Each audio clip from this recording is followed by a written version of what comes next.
اعوذ باللہ من الشیطان اللعین الرجیم بسم اللہ الرحمن الرحیم رب اشرح لی صدری ویسر لی امری واحلل عقدۃ من لسانی یفقهوا قولی اللہم صلی علی محمد وآل محمد۔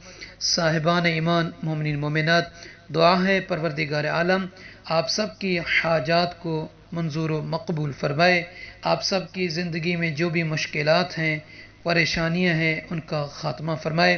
سامعین عزیز، اس ویڈیو میں امام رضا علیہ السلام کا ایک بہترین عمل کتاب مستدرک الوسائل مکارم الاخلاق بحر الانوار میں اس عمل کو امام رضا علیہ السلام سے جو ہم بیان کریں گے، بیان کیا گیا ہے، لکھا گیا ہے۔ بالخصوص یہ توسل ہے امام رضا علیہ السلام سے حاجات کی قبولیت کے لیے، پریشانی کے خاتمے کے لیے اور مشکلات کے دور ہونے کے لیے۔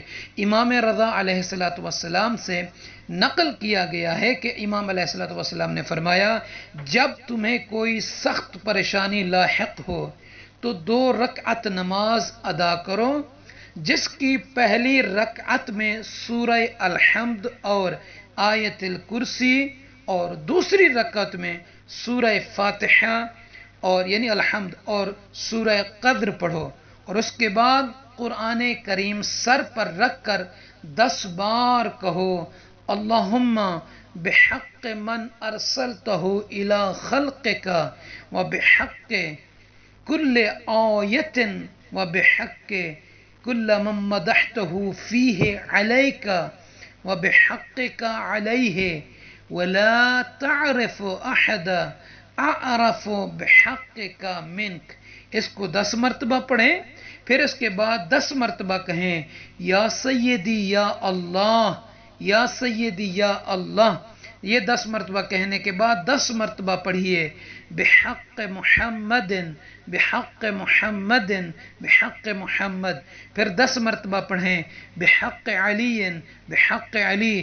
10 مرتبہ یہ پڑھیے، بحق فاطمہ بحق فاطمہ، اور 10 مرتبہ پڑھیے، بحق الحسن بحق الحسن۔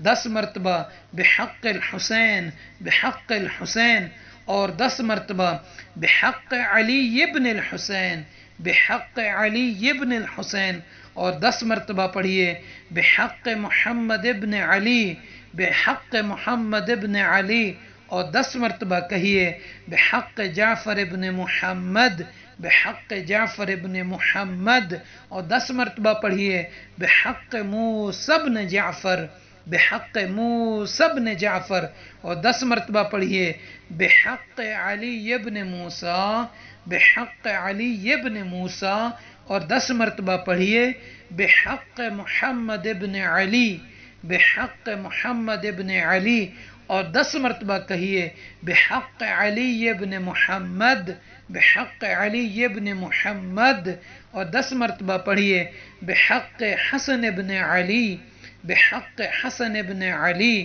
اور 10 مرتبہ کہیے، بحق الحجت بحق الحجت۔ یہ 10 مرتبہ پڑھنا ہے۔ فرماتے ہیں تمام ائمہ اطہار علیہ السلام کے نام لے کر، ان کا واسطہ دے کر اللہ تعالیٰ سے دعا مانگیں، بے شک تم اپنی جگہ سے اٹھو گے بھی نہیں کہ تمہاری حاجت پوری ہو جائے گی۔ یہ امام رضا علیہ السلام کا توسل ہے حاجات کی قبولیت کے لیے، مشکلات کے خاتمے کے لیے، پریشانی کے خاتمے کے لیے۔ مومنین سے عرض ہے ہمیں اپنی دعاؤں میں یاد فرمائیں گے۔ اگر ویڈیو اچھی لگی ہو، لائک، شیئر، اور جو نئے افراد ہیں سبسکرائب فرما دیجئے۔ جزاک اللہ۔